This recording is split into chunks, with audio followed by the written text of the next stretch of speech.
72 గంటల్లోనే ఫోన్ లోని అద్భుతమైన జ్యోతిష్య పరిష్కారం చూపిస్తారు. నమ్మండి, నమ్మకపోండి, ఇది నిజం. శ్మశాన కాళి రుద్ర చౌడీదేవి ఆరాధకులు నంబర్ 1 వశీకరణ స్పెషలిస్ట్. గురూజీ మనిషి పుట్టుక నుండి చనిపోయే వరకు వచ్చే అన్ని క్లిష్టమైన సమస్యలకు పరిష్కారం ఇక్కడ లభిస్తుంది. విద్య, ఉద్యోగం, వ్యవహారం, స్త్రీ ప్రేమ, పెళ్లి, సంతానం, స్త్రీ పురుష వశీకరణం, భూవశం, భార్యాభర్తల కలహాలు, కోర్టు సమస్యలు, విడాకుల సమస్యలు, చేతబడి, అప్పుల బాధ, ఇంకా మీకు ఎలాంటి సమస్యలు ఉన్నా 72 గంటల్లోనే. శ్రీ గురుభ్యో నమః. హరి ఓం. శ్రీ మహాగణాధిపతయే నమః. శ్రీ మహాసరస్వత్యై నమః. శ్రీ గురుభ్యో నమః. హరి ఓం. యకర్తా జగతాం భర్తా సంహర్తా మహసాం నిధి ప్రణమామి తమాదిత్యం బహిరంతస్తమోపకం సమోపహమో.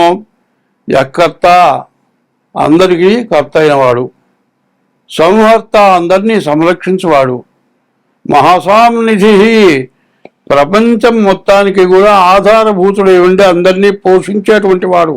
యకర్త జగతాం భర్త సంహర్త మహాసాంనిధి ప్రణమామి తమాదిత్యము. అటువంటి సూర్య భగవానుడికి నమస్కారం చేస్తూ ఉన్నా. ఎందుకంటే ఎవరైనా సరే ఒక కుటుంబీకుడు పిల్లలందరికీ భార్యకి తిండి పెట్టడం కష్టం. ఒక పెద్ద సంస్థ యజమాని అందరికీ అన్నం పెట్టడం కష్టం. ప్రపంచానికి మొత్తానికి ఆహారం పెడుతూ ప్రపంచం మొత్తం మీద ఒక్కడే సూర్యుడు. అటువంటి సూర్యుడైనటువంటి భగవానుడికి నమస్కారం చేస్తూ ఉన్నాను. మనం ముందుగా జూన్ నెల 2వ తారీఖు రోజున గురువు మిథునం నుంచి కర్కాటకాన్ని మారుతూ ఉన్నాడు. అయితే ఈ గురువు ఎటువంటి వాడనేది ముందు చెప్పుకుందాం.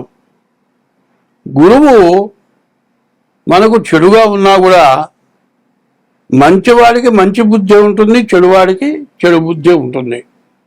శత్రుస్థానంలో ఉంటే కూడా ఆయన అపకారం చేయడు.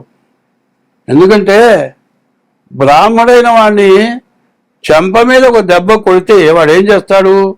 వాడి కర్మ వాడు అనుభవిస్తాడంటాడు. బ్రాహ్మణులందరికీ దేవతలందరికీ గురువు ఎవరయ్యా అంటే దేవగురువు బృహస్పతి. అటువంటి బృహస్పతి ఎవరికి ఎట్టి పరిస్థితుల్లో అపకారం చేయడం. అయితే మిథున రాశి నుండి గురువు ఇప్పుడు కర్కాటక రాశికి వచ్చాడు. కర్కాటక రాశికి ఉచ్చ. అయితే దీనికి ఏం చెప్పాలి? 1ంటికి గురువు వచ్చాడు. దీనికి ఒక శ్లోకం ఉంది. యకర్త ఒక శ్లోకం ఉంది.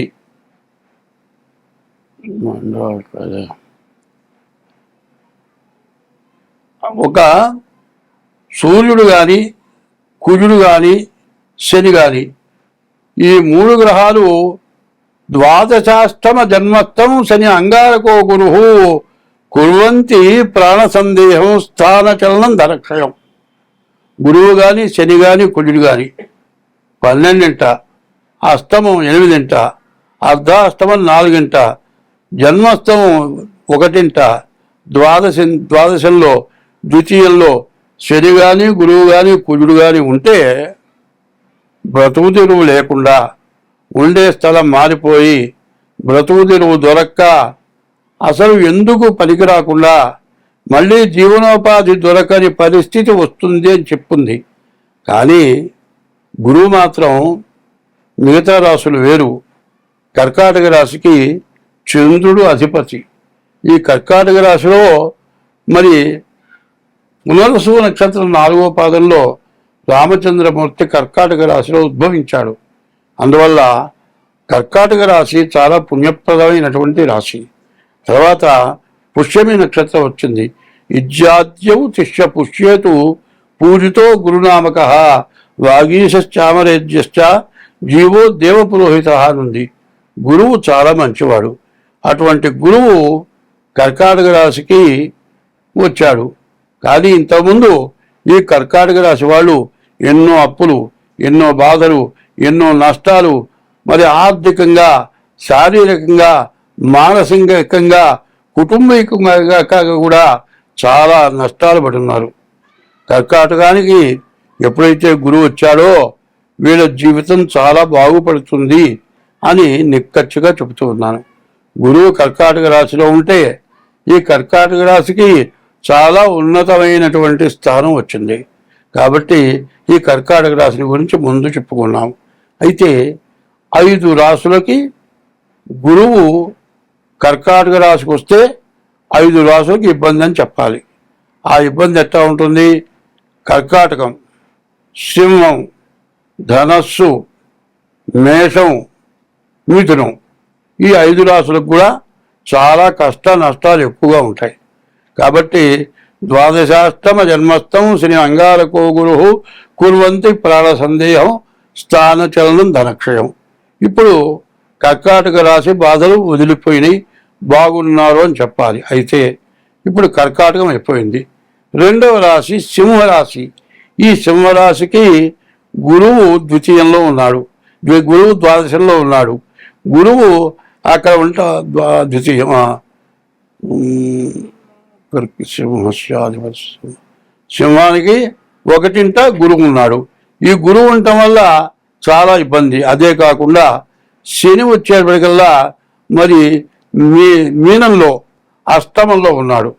శని గురువులు పూర్తిగా బాగాలేరు. దానివల్ల చాలా కష్టాలు నష్టాలు బాగా ఎక్కువగా ఉంటాయి. ఇప్పుడు కర్కాటక రాశి, ఇప్పుడు సింహరాశి చెప్పుకున్నాం. కన్యా రాశి, తులారాశి, వృశ్చిక రాశి, ఈ 3 రాశులకి గురువు వల్ల ఎటువంటి నష్టాలు కూడా లేవు.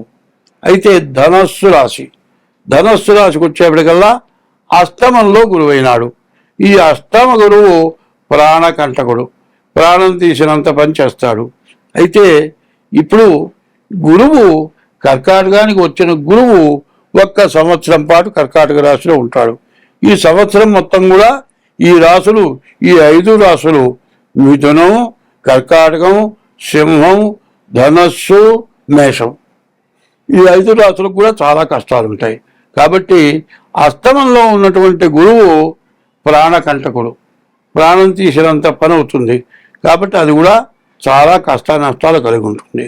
తర్వాత మేషరాశి అర్ధాష్టమం, 4ంట ఉన్నాడు శని గురువు. అది కూడా చాలా ఇబ్బందికరం. అదే కాదు, మేషానికి ద్వాదశంలో కూడా శని ఉన్నాడు. శని గురువు కూడా చాలా ఇబ్బంది పెట్టేటువంటి పరిస్థితి కనపడుతుంది. తర్వాత మరి వృషభ రాశికి ఏం లేదు. మిథున రాశిలో మళ్ళీ 12ంట శని ఉన్నాడు. మరి ఈ 5 రాశుల్లో చివరి రాశి మిథున రాశి. ఈ మిథున రాశికి ద్వాదశాంచో వ్యయోరిప్ప, ద్వాదశంలో ఉన్నటువంటి గురువు బాగా అనవసరమైన దండగా మారి ఖర్చు పెట్టిస్తాడు. కాబట్టి ఈ గురువు 12ంట గురువు ఉన్నాడు. ఈ గురువు వల్ల ఇబ్బంది. అయితే ఒకటి ప్రత్యేకించి చెబుతున్నా, ప్రతివాడు కూడా ఏమండి నా రాశి వృషభ రాశి, ఎట్టాగయ్యా మా నాన్న పేరు వెంకయ్య అండి, మా తాత పేరు వెంకయ్య అండి, నా పేరు వెంకయ్య అని పెట్టారు. వెంకయ్య కాబట్టి వృషభ రాశి. మీ తాత పేరో మీ ముత్తాత పేరో పెడితే రాదు. మీకు ఎట్లా వస్తుంది అంటే మీరు పుట్టిన తారీఖు, నెల, సంవత్సరం, టైము, ఆ రోజున ఆ నక్షత్రం బట్టి రాసి వస్తుంది. ఏదో ఇష్టం వచ్చిన పేరు పెట్టి ఇది నా రాశి అంటే సరిపోదు.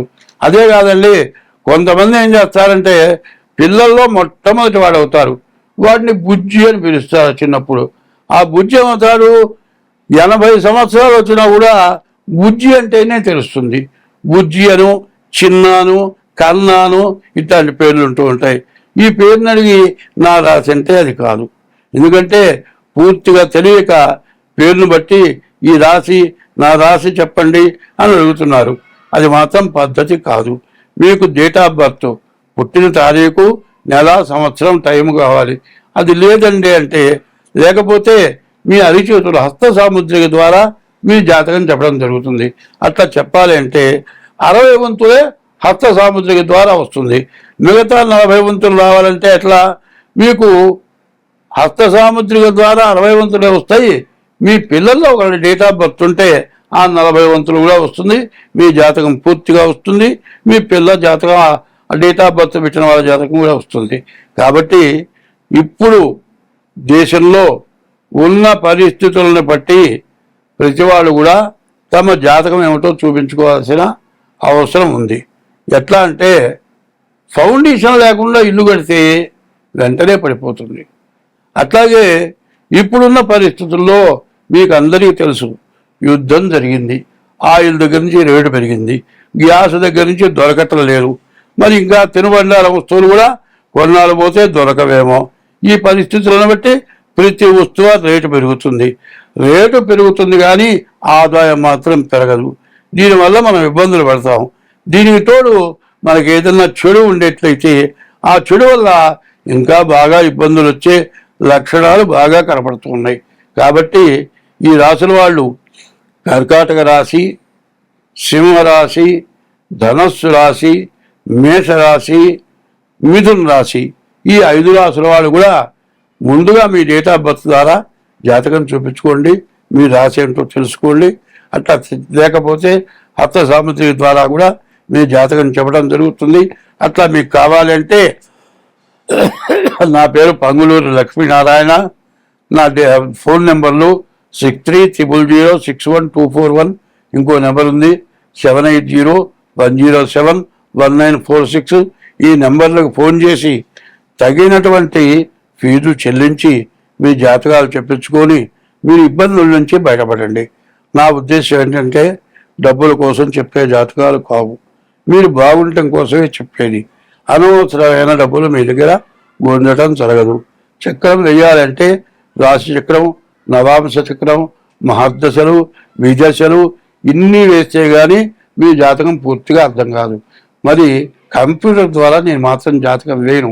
పంచాంగాన్ని బట్టి జాతక చక్రం వేస్తాం. కంప్యూటర్ ద్వారా వచ్చేది ఎక్కువలు తక్కువలు వస్తాయి. కాబట్టి కరెక్ట్గా జాతక చక్రం వేయాల్సి ఉంటుంది. కాబట్టి తగినంత ఫీజు తీసుకుని మాత్రం నేను జాతక చక్రం వేస్తాను. మీకు అందరికీ ఉపయోగపడతాను. అది మాత్రం నేనేదో స్వార్థంతో మాత్రం చేసేది కాదు. స్వస్తి. 2026 సంవత్సరం జూన్ నెల 3వ రాశి మిథున రాశి. ఈ మిథున రాశి ఎట్లా ఉందో చూద్దాం. ఈ మిథున రాశికి కుజుడు, శుక్రుడు, గురువు, కేతువు 4 గ్రహాలు బాగున్నాయి. ఇంతకుముందు మేషం, వృషభంలో 4 గ్రహాలు బాగాలేవు. ఈ రాశికి మాత్రం 4 గ్రహాలు బాగున్నాయి. మరి శుక్రుడు వల్ల వివాహం కావటానికి, గురువు వల్ల విద్యలో కూడా మరి గొప్ప మార్కులు రావటం, విదేశాలకు వెళ్ళటానికి అవకాశం ఉంది. మంచి చదువు, మంచి ఉద్యోగం రావటానికి బాగా అవకాశం ఉంది. కానీ వివాహం కావటానికి కూడా అవకాశం ఉంది. విదేశాలకు వెళ్ళిన తర్వాత అక్కడ వివాహం మాత్రం సెటిల్ చేసుకోవటం మీకు చాలా ఇబ్బంది. అది గుర్తుపెట్టుకోండి.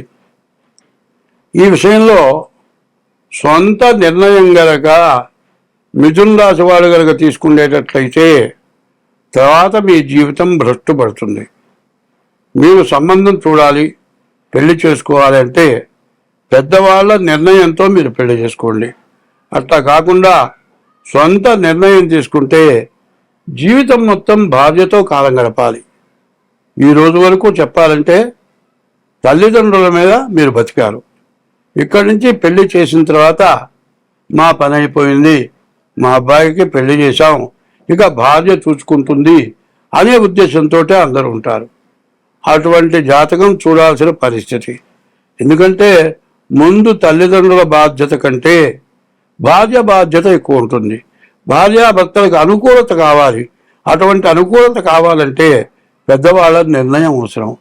మీరు సొంతగా నిర్ణయం తీసుకోవటం మంచిది కాదు.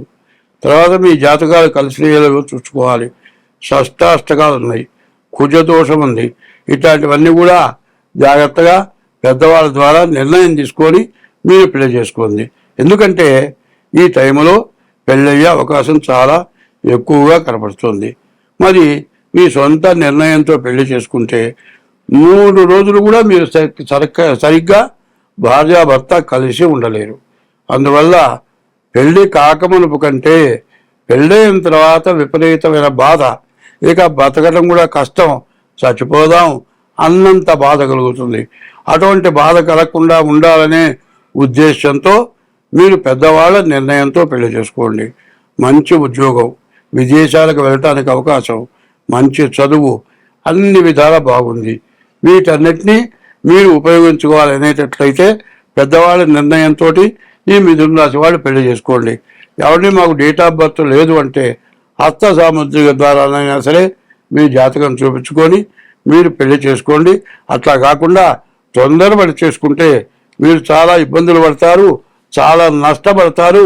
స్వస్తి.